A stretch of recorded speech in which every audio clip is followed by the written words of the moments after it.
parte del trabajo que vengo realizando con estas dos entidades. Para empezar, tenemos que poner en contexto sobre qué especies de carnívoros tenemos en la costa liberteña, ¿no? Principalmente tenemos 3, aunque hay reportes a veces de pumas que bajan por las quebradas, no es tan constante, ¿no?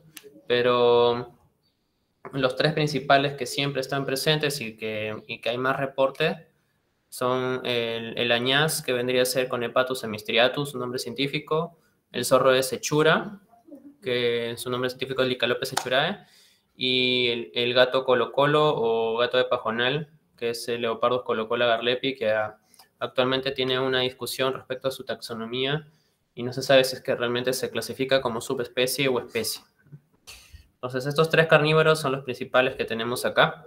Y pues todo lo que les vengo a presentar realmente es información recopilada de la casuística que tenemos de carnívoros que hemos atendido en coordinación con las autoridades de acá de la región.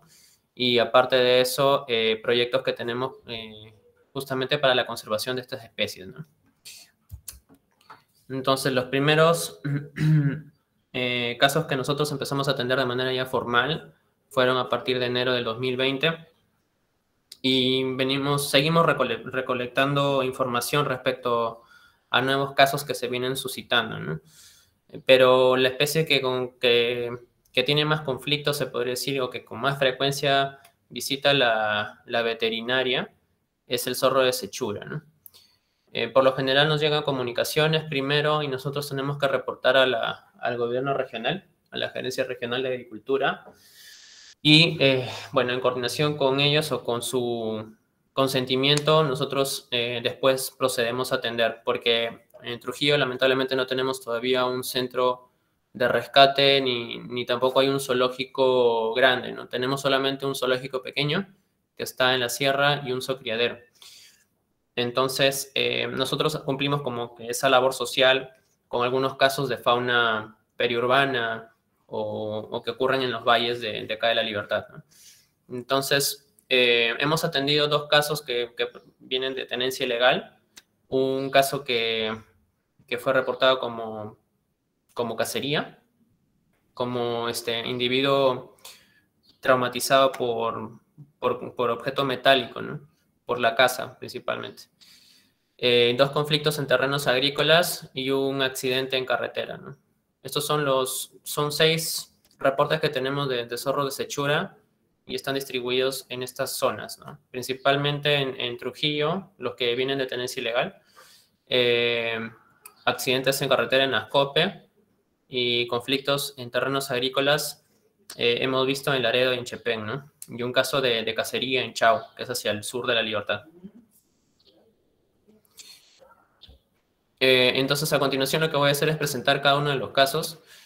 Posiblemente esta parte le suene un poco más interesante a los veterinarios porque voy a comentar más o menos cómo se presentó cada caso, ¿no?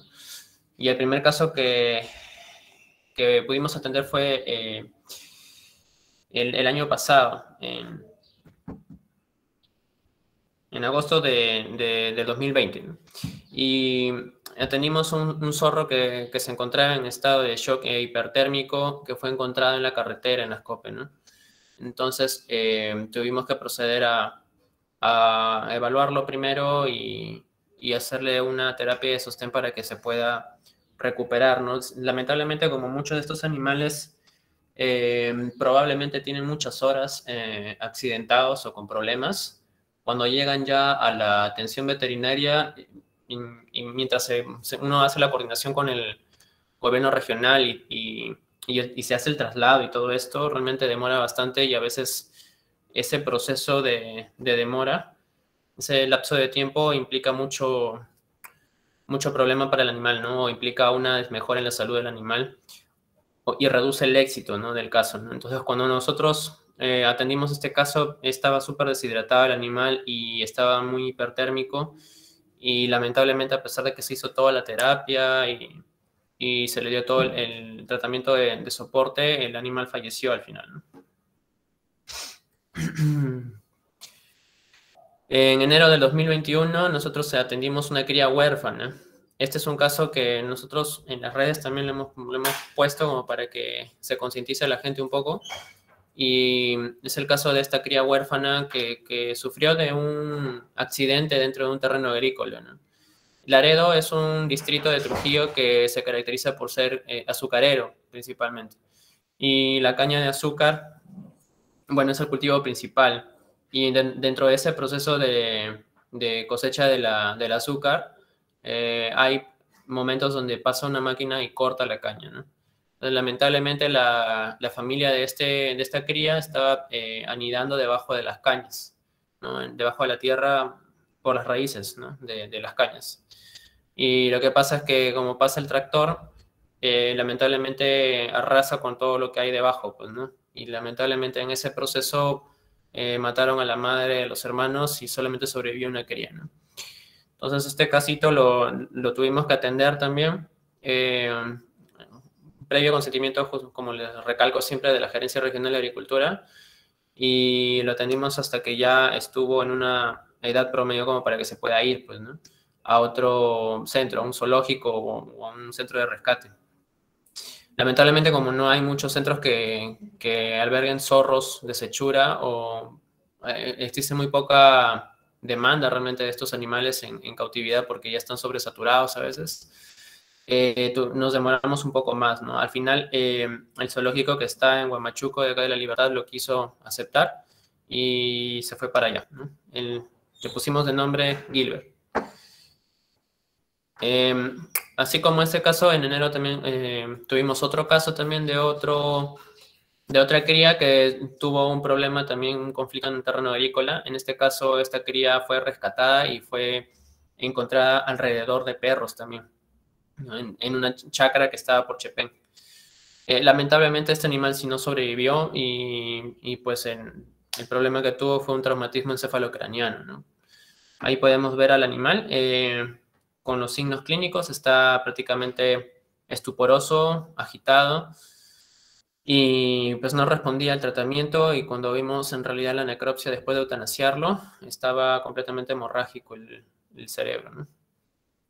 Se hizo un pequeño test de distemper, pero no obtuvimos ningún resultado positivo, ¿no? Mejor dicho, no salió positivo la prueba, ¿no? Después hemos tenido en enero también otro caso, pero este ya proviene de tenencia ilegal. Y es un caso que es casi un 90% confirmado que es distemper, ¿no? Hicimos primero el seguimiento, conversamos con la Gerencia Regional de Agricultura. Como no hay locales acá de centros donde puedan albergarse estos animales como para hacerles una cuarentena adecuada, nosotros teníamos el espacio adecuado y le proporcionamos, ¿no? Una cuarentena temporal. Como antecedentes, este animal solamente llegó con una pequeña lesión en la nariz, como una hiperkeratosis, así como si fuera un perro con distemper que les da hiperkeratosis. Tenía esa pequeña lesión, después no presentaba ningún otro síntoma más. El animal estaba en buena condición corporal y comía un poco, ¿no?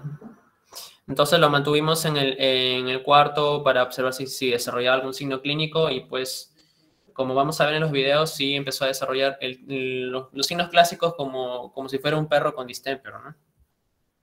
Entonces acá en el primer video de la izquierda vamos a ver que el animal está salivando y está dando un movimiento de torneo, le llamamos, o circling, que empieza a caminar en círculos. Y es básicamente por una afectación a nivel del cerebelo, ¿no? Y está salivando, babeando.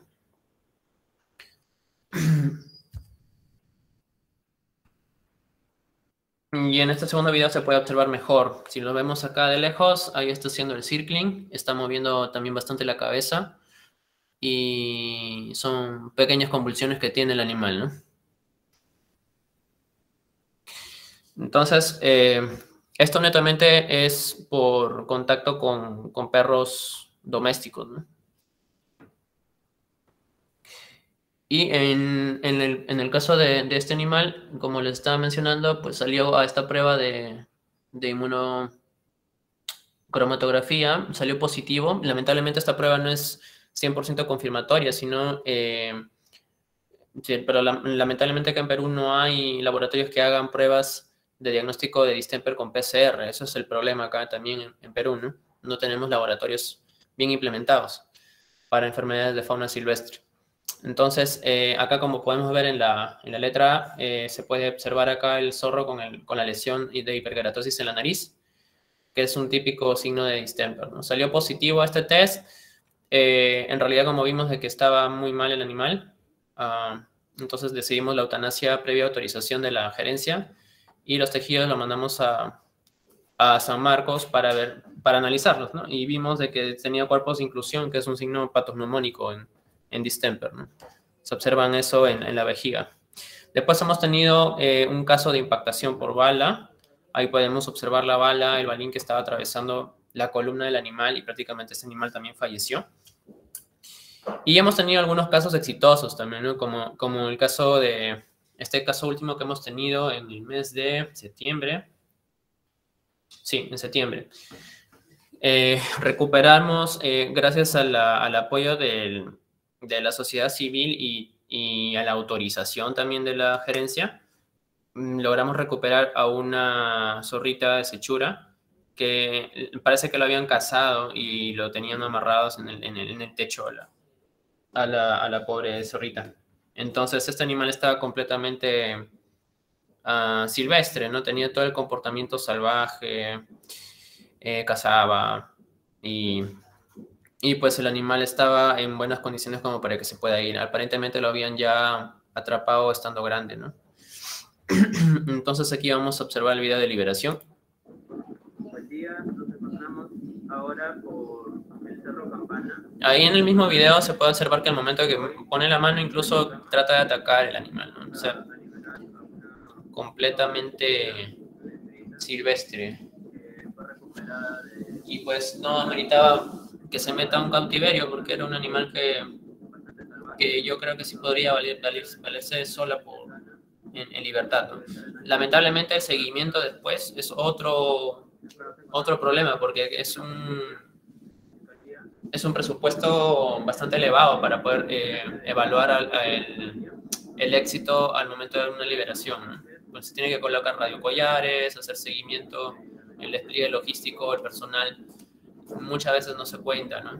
Pero a futuro se piensa hacer estos monitoreos, ¿no? Ahora nosotros buscamos un lugar, ahí se observa que quiere atacar el animal. Buscamos un lugar que sea adecuado, que haya presencia o signos, rastros de zorros, tenga presencia de refugios y lugares donde también pueda comer. Y previamente a la liberación nos pasó una cuarentena. Eso sí olvidé mencionarlo, por eso es que la liberación se hizo el 18 de octubre, si se dan cuenta, el caso se recepcionó el 20 de septiembre. Entonces, durante la cuarentena nosotros evaluamos si es que el animal tiene el comportamiento adecuado y si es que aparte de eso el animal no presenta ningún signo clínico, ¿no? Le damos chance de unas semanas para ver si es que está bien y vemos también si es que el animal está saludable internamente, ¿no? Se le toman muestras.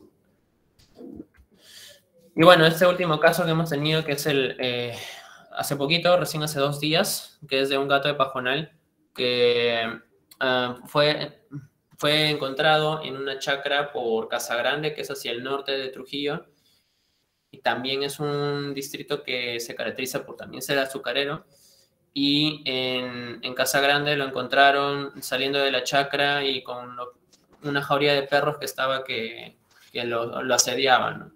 Exactamente no llegaremos a determinar la causa de esta fractura en la columna, porque acá se puede observar, la flechita lo menciona, lo señala, perdón. No llegaremos a saber exactamente la causa de esa fractura. Lo que sí podemos saber es que posiblemente no haya sido por ataque de perro porque se hubiese observado mordidas, ¿no? Entonces lo más probable es que se haya traumatizado con impacto de algo, posiblemente un vehículo o algo, ¿no? Tiene que haber sido. Pues el animal falleció en realidad en el proceso de querer reanimar, rehabilitarlo, ¿no? No se pudo lograr. Después, nosotros, aparte del trabajo con la veterinaria, hacemos los monitoreos con el proyecto DryCop de la ONG Conservación. Y en este proceso de monitoreo de carnívoros, nosotros vamos al bosque, hemos estado yendo hacia unos parches de bosque que están al norte, que es en San José, Pacasmayo. Colocamos cámaras trampa para evaluar la actividad de estos animales, ¿no? Y durante estos monitoreos nosotros también realizamos pues avistamientos de fauna, ¿no? Y vamos observando a ver si encontramos signos, ¿no? Tanto huellas, pelos, heces, o también si nos avistamos a un animal vivo, ¿no? Entonces, durante estos monitoreos, nosotros encontramos en una ocasión, en abril del 2021, encontramos un caso de un zorro convulsionando, con problemas neurológicos también. Exactamente no sabemos la causa del problema neurológico. Asumimos que podría ser también distemper, pero lamentablemente es difícil poder diagnosticarlo y las herramientas de captura no la tenemos en el momento, ¿no? Entonces es complicado saberlo. Ahí se puede observar el zorro. Puede haber sido eso, puede que se haya golpeado también el animal, porque previo a eso hubo un incendio. Ahí se puede observar incluso la mata alrededor está incendiada. Entonces puede que que se deba a esto también. Entonces no sabríamos determinarlo, pero sí tenía un problema neurológico el animal, lo cual es peligroso para el animal, y si fuese viral, pues para otros carnívoros que coexisten con él, pues, ¿no? Otros casos reportados que no se lograron atender, pero que sí fueron comunicados, fue la madriguera de los zorros que encontraron en un cultivo de paltos en una agroindustrial que es muy conocida acá en La Libertad, hacia el sur, en Virú. Y pues fuimos a conversar con la agroindustrial para ver qué es lo que estaba pasando, pero cuando llegamos ya no estaban las crías, ¿no? Probablemente la mamá los mudó o qué sé yo, qué pudo haber pasado, ¿no? Y otros animales como comunicaciones, hemos recibido comunicación de zorros atropellados también, uno en Alto Salaberry, que es hacia el sur también de Trujillo. Esta fue una comunicación en enero del 2021. Comunicaciones, por ejemplo, de tenencia ilegal, a los cuales le damos seguimientos, lo comunicamos a las autoridades, pero lamentablemente se pierde el caso porque son demasiados los casos que ocurren de zorros acá. Entonces, enviaron un video y se filtró, nos lo pasaron, nos tratamos de comunicar con la persona que se había encontrado este animal, pero al final no se logró ubicar a este ejemplar, ¿no? Pero es un típico caso de tenencia ilegal, así como el zorrito Run Run, ¿no? Entonces, esta es una labor que hacemos principalmente en la parte veterinaria con el Centro Veterinario Siamo, en coordinación con la gerencia y sirve como un soporte, ¿no? Frente a la problemática de que no hay centros de rescate acá en La Libertad. Y la parte en vida libre, la parte de trabajo en vida libre lo hacemos con la ONG Conservación y el proyecto DryCop. Y dentro de este proyecto, dentro de este grupo, nosotros tenemos un proyecto que busca evaluar la sobreposición temporal entre carnívoros domésticos y silvestres. Es decir, queremos determinar a través de cámaras trampa si es que tanto perros domésticos, gatos domésticos y otros carnívoros silvestres comparten hábitat, ¿no?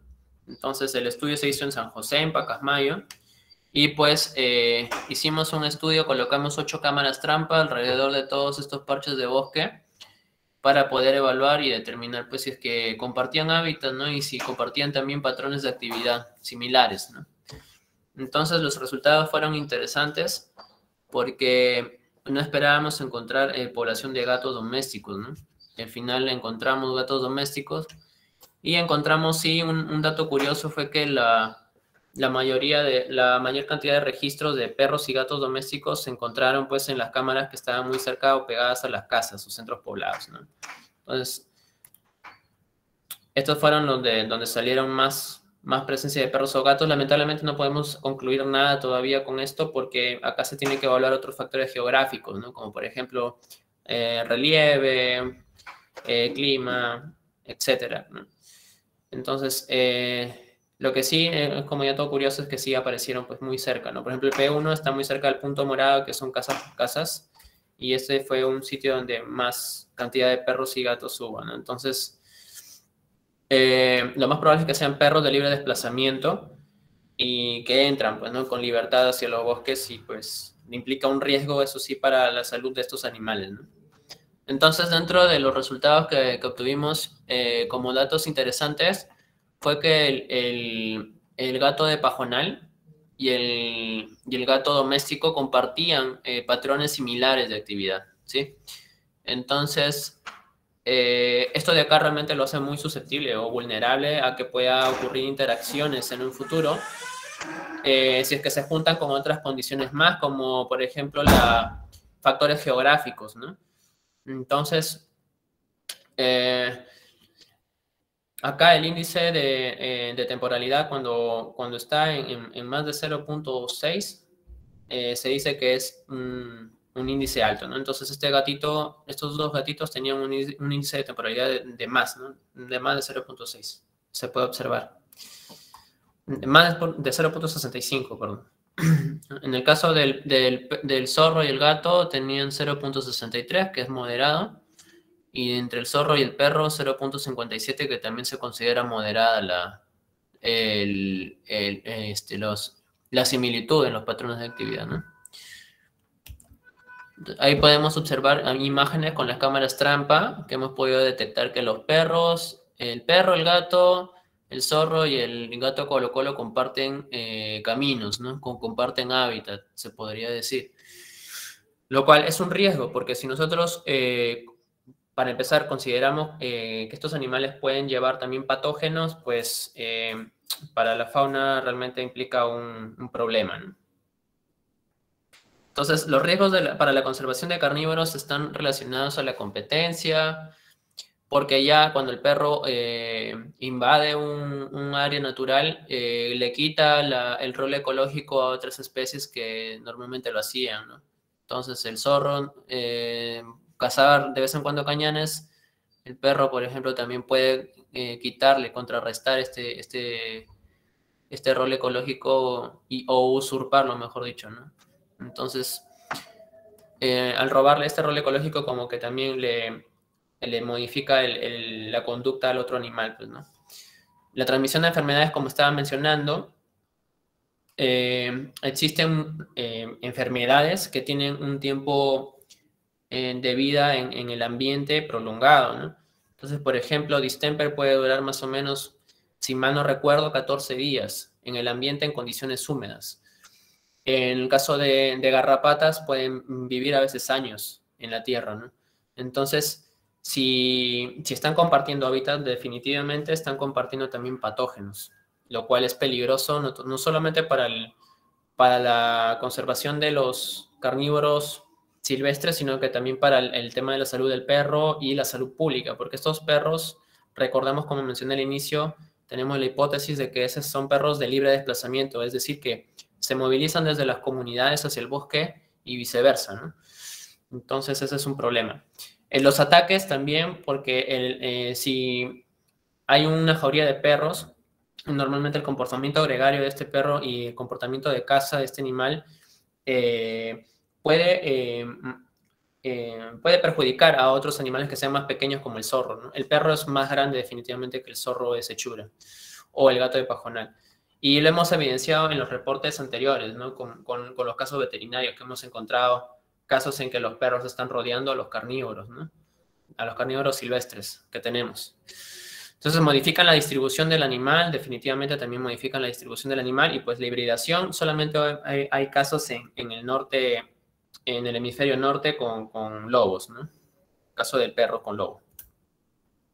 Para nosotros poder seguir evaluando amenazas, definitivamente no solamente nos quedamos con la información que nosotros podemos recopilar, sino que también hicimos encuestas a la población, que es la más cercana a los ecosistemas, y nos puede brindar incluso una información mucho más valiosa, ¿no? Debido a que tienen mucho más experiencia y más contacto con el medio natural.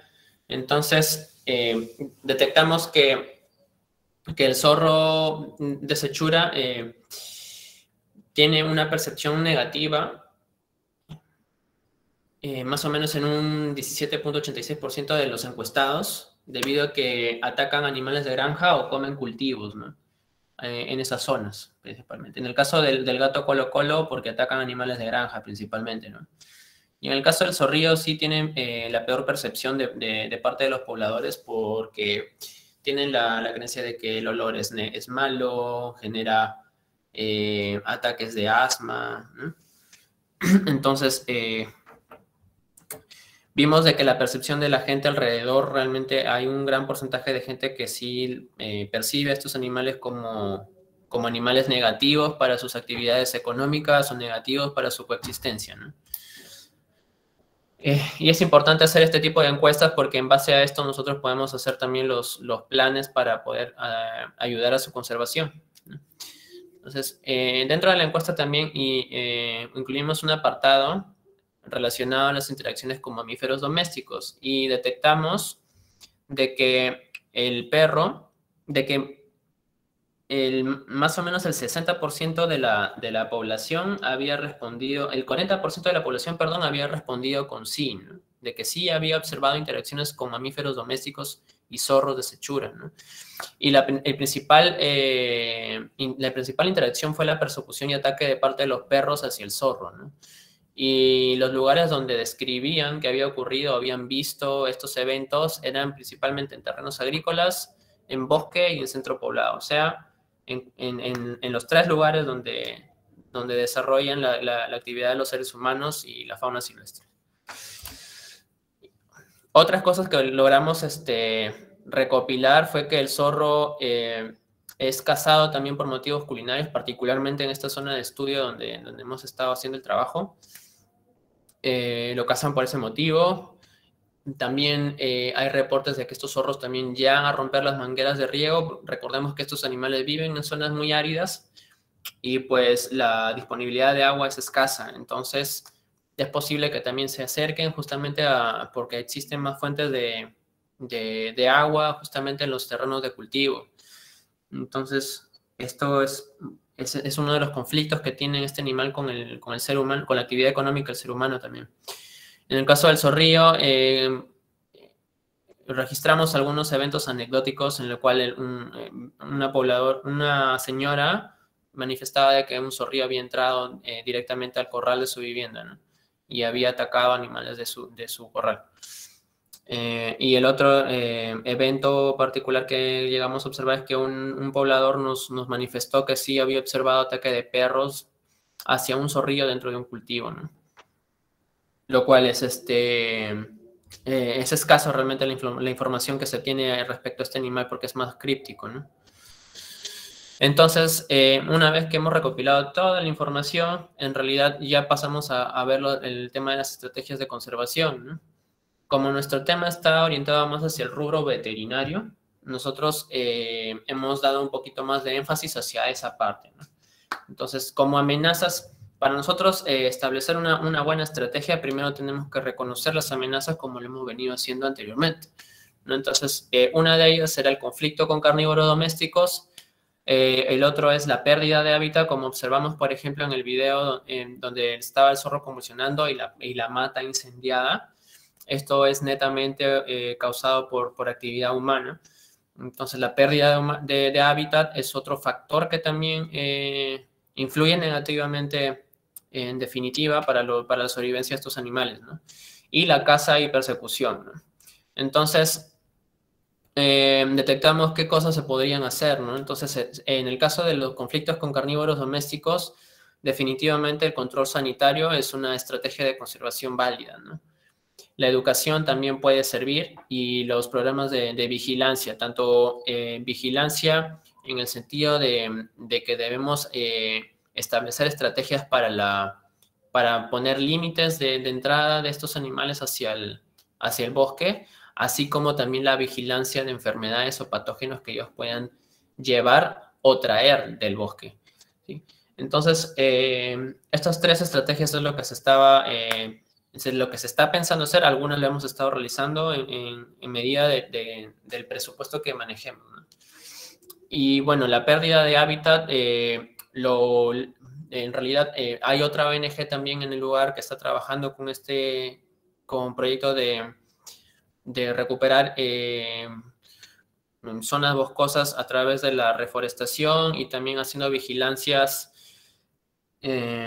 contra la tala.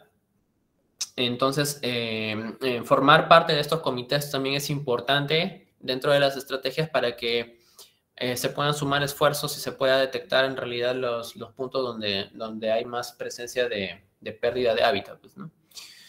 Entonces, la vigilancia es una herramienta importante en el caso del tema de la deforestación, ¿no? Herramientas jurídicas existen ya también como parte de las estrategias que se tienen que implementar dentro de estas estrategias para que puedan tener un mayor peso. Y pues, en el caso de la casi persecución, esto se mejora también con la educación, igualmente la vigilancia y pues las herramientas jurídicas que tenemos, ¿no?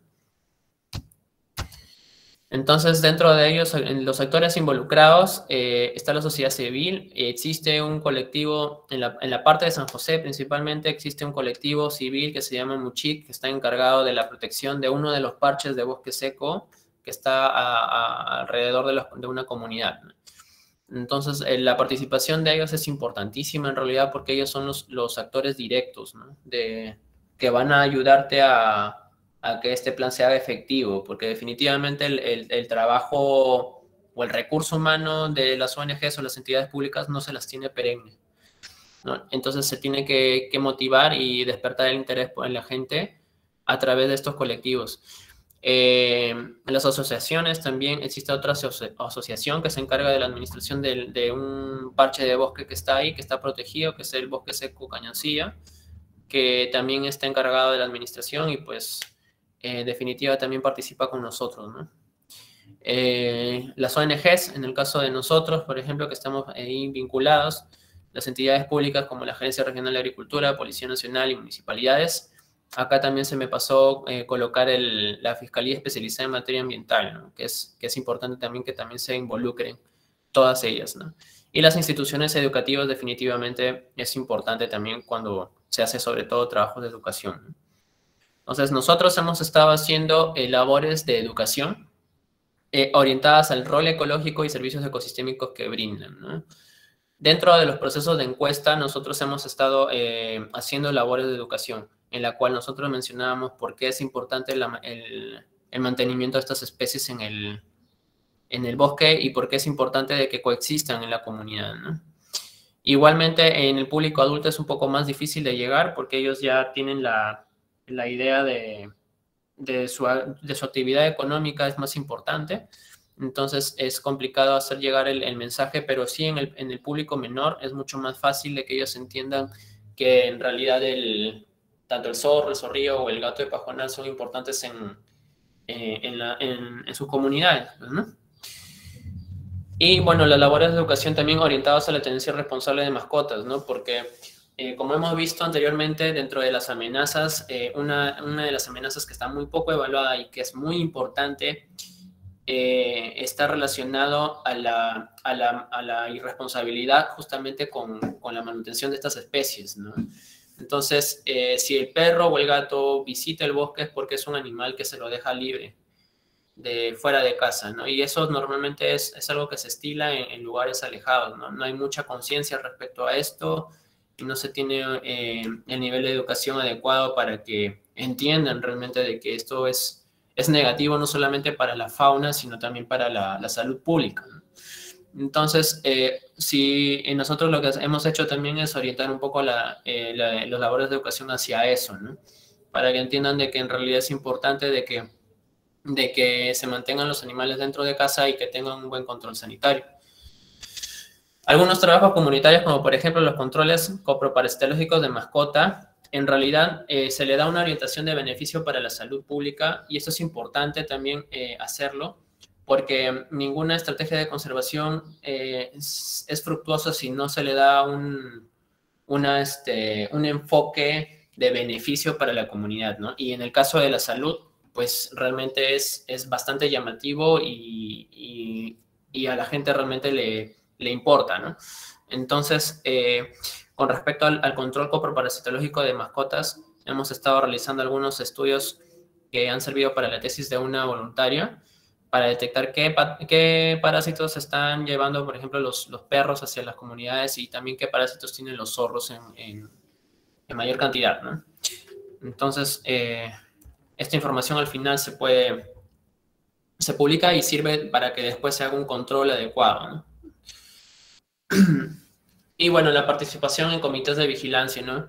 Nosotros acá participamos, nosotros detectamos el primer incendio que hubo en el 2020 en el bosque seco Cañoncillo pues fuimos los primeros que alertamos a las autoridades locales, ¿no? A la Municipalidad de San Pedro de Lloc y a la Policía Ecológica y a la Fiscalía Especializada en Materia Ambiental, ¿no?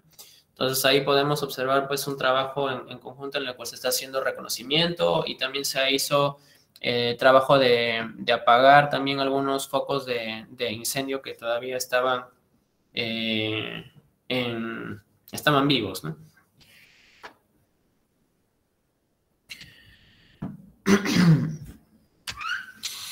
Por último, esto es en realidad lo que les vengo a compartir. En realidad, todo este trabajo no sería posible sin el apoyo de los voluntarios de conservación, sin el equipo técnico de la veterinaria Siamo y bueno, sin el apoyo también de la familia Vázquez Sotiniano, que ellos nos apoyan en realidad también con el tema de la rehabilitación.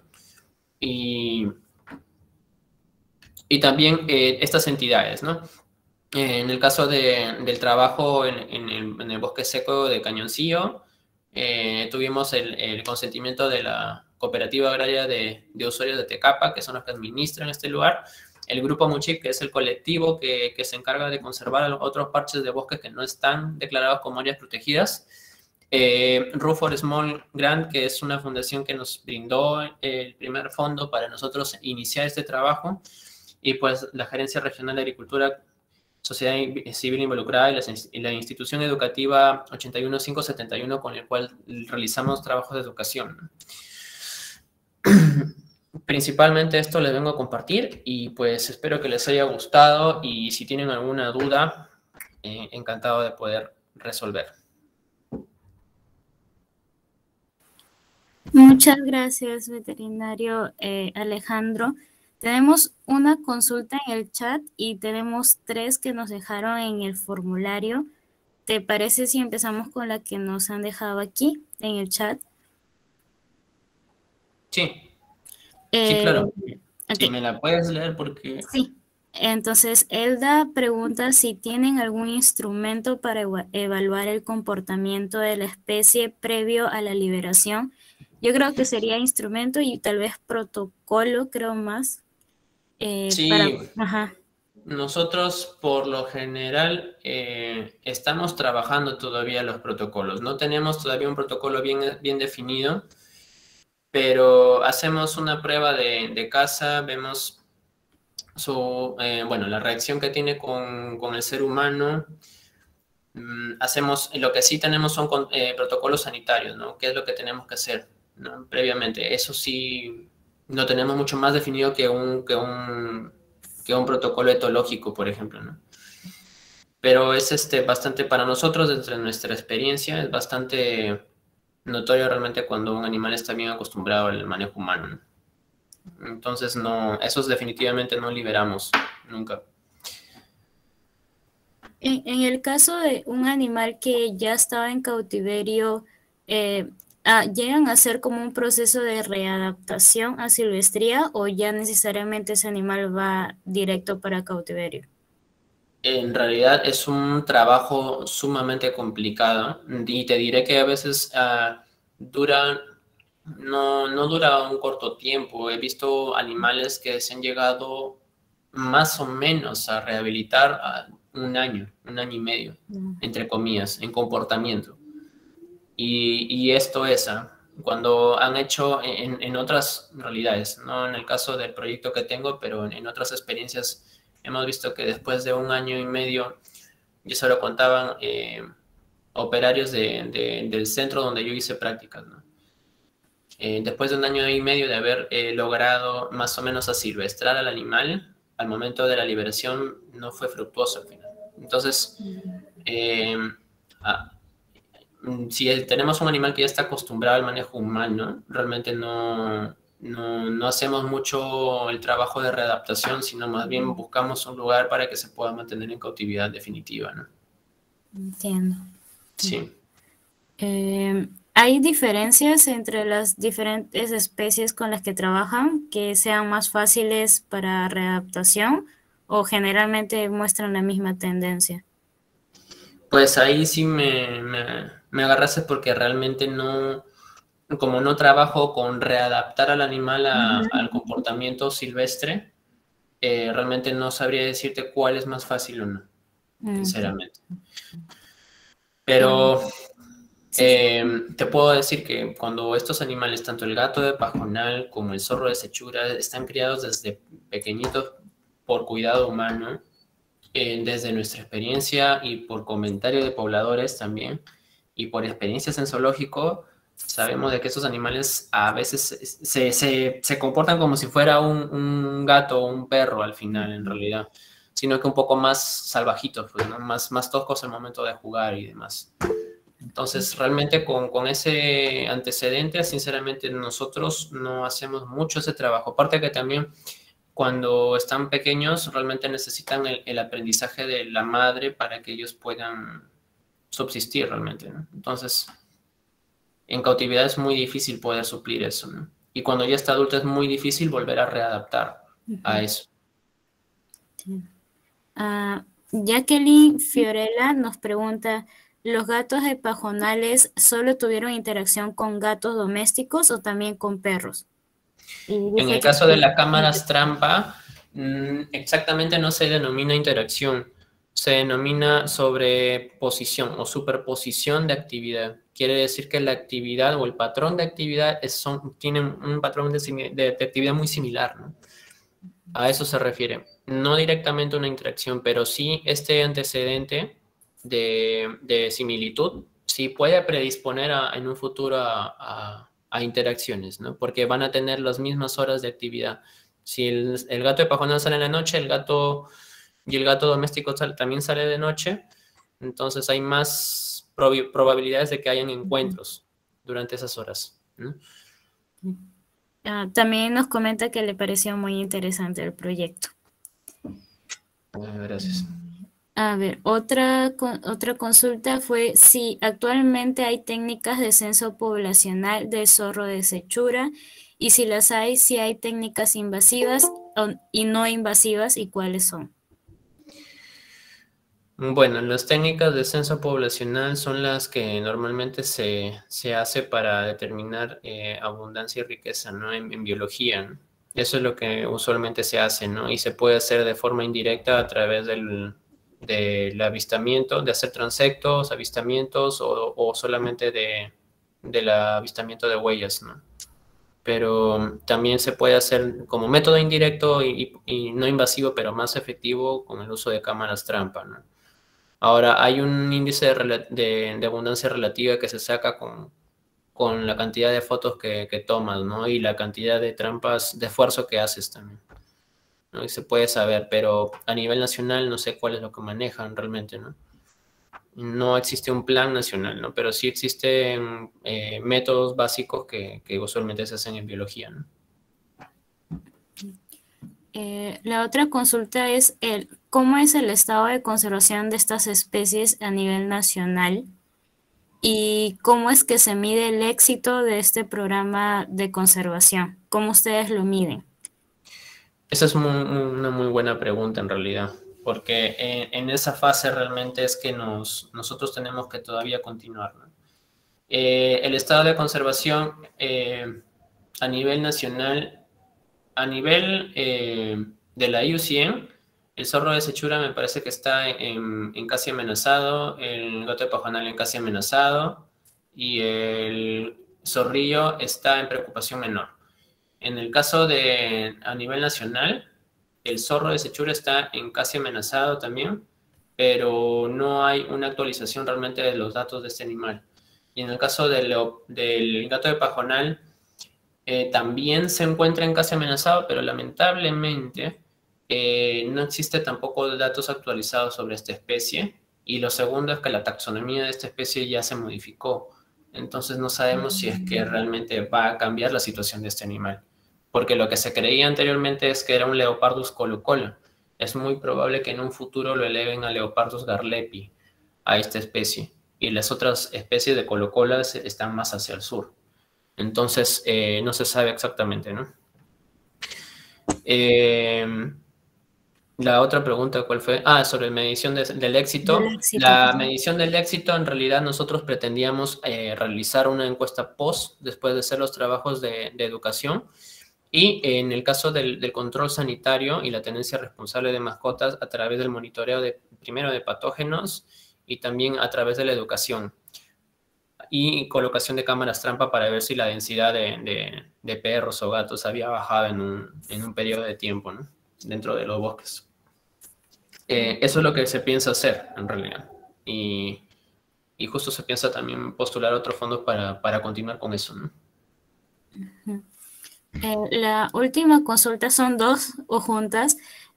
Nos preguntan cómo ha sido el comportamiento de la población de los carnívoros en la costa del Perú y cómo ha sido el trabajo con los cazadores. Con los cazadores es súper complicado en realidad, porque primero, a ver, te respondo la primera pregunta.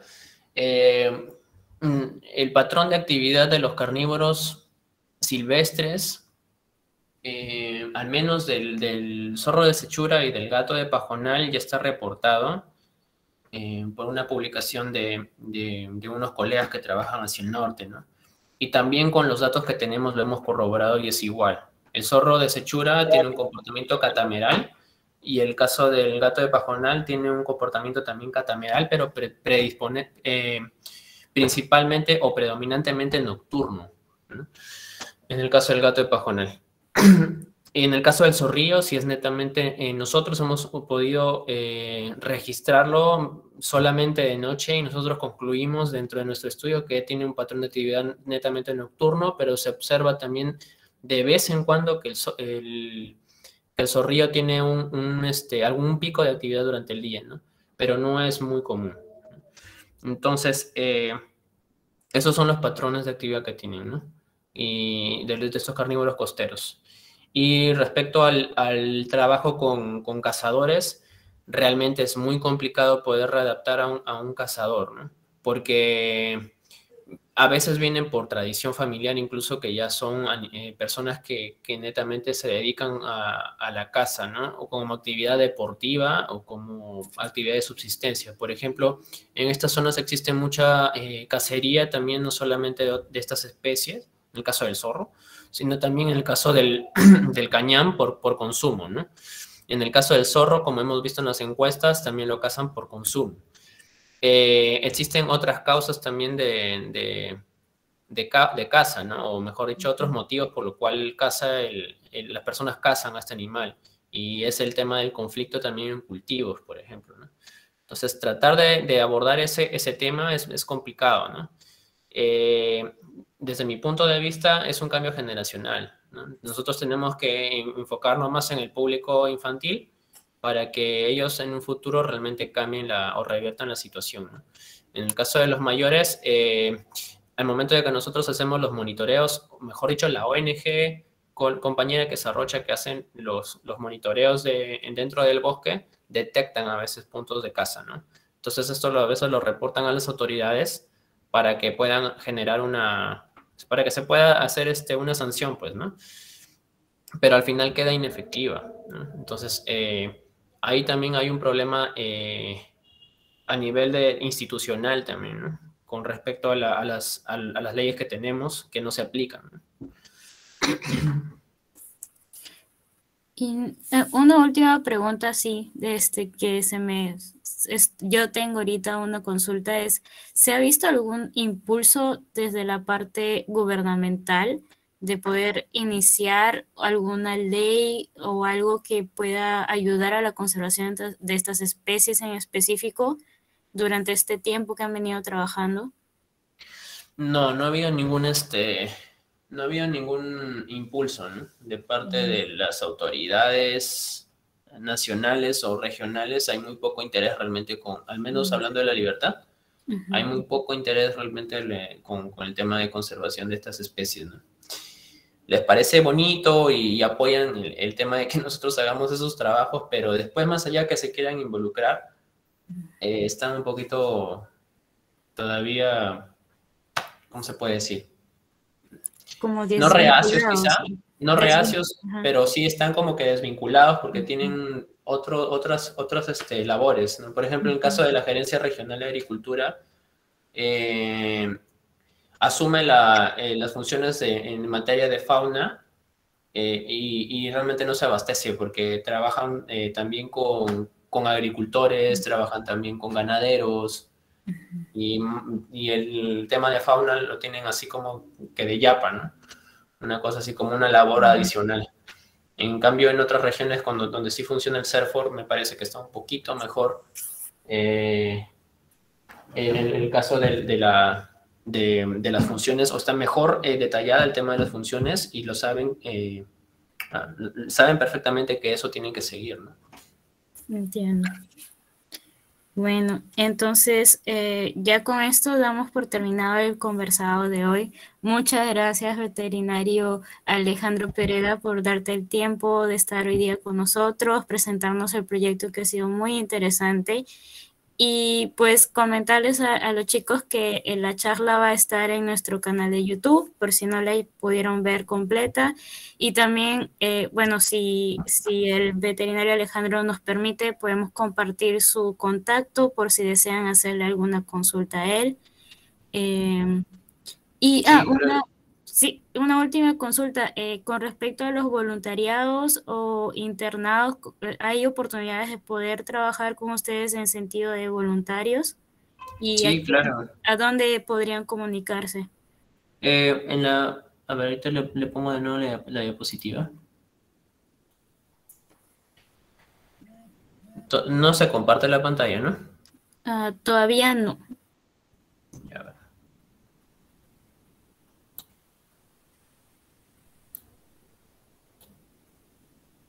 Ahí en la última diapositiva abajo están los dos correos. Ahí se pueden comunicar directamente con nosotros si es que desean ser parte de los voluntarios o si quieren apoyarnos de alguna manera, no hay ningún problema, ¿no?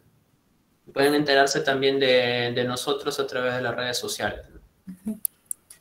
Listo, entonces cuando subamos la charla al canal de YouTube también vamos a poner las redes de Siamo, de DryCop, para que también puedan tener mayor acceso y pues nada, no comunicarse con ellos directamente si tienen algún interés. Entonces, nuevamente, muchas gracias, Alejandro, por esta oportunidad. Y nada, esperamos poder contar contigo en futuras oportunidades y nos vemos en el próximo conversado el 27 de noviembre. Gracias también por la invitación y espero que les haya gustado la charla y pues les invito a que formen parte de los voluntarios de ambas entidades. Gracias por su atención. Muchas gracias, Alejandro. Nos vemos el próximo sábado 27 de noviembre con la médica veterinaria Susana Gallo, que nos va a hablar sobre los gatos ferales en la isla Galápagos como una herramienta de conservación. Entonces, nada, nos vemos el próximo sábado, de este al otro. Muchas gracias por conectarse hoy día. Gracias.